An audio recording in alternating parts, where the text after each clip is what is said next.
తెలంగాణ అసెంబ్లీలో ప్రభుత్వ విప్ బీర్ల ఐలయ్య కార్యాలయాన్ని ప్రారంభించారు. ఈ కార్యక్రమానికి ముఖ్య అతిథిగా స్పీకర్ గడ్డం ప్రసాద్, మాజీ మంత్రి మోత్కుపల్లి నరసింహులు హాజరయ్యారు.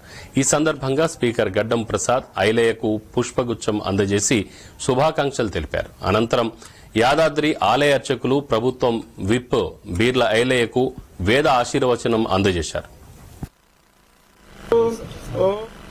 హరదే ఏకదైవ యజమాన ఆయుస్తేజో దధాతి యాదాద్రి లక్ష్మీ నరసింహస్వామి అనుగ్రహరస్తు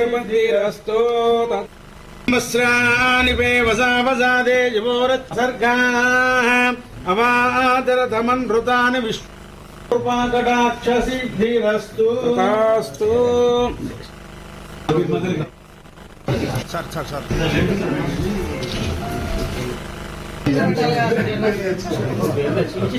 Direction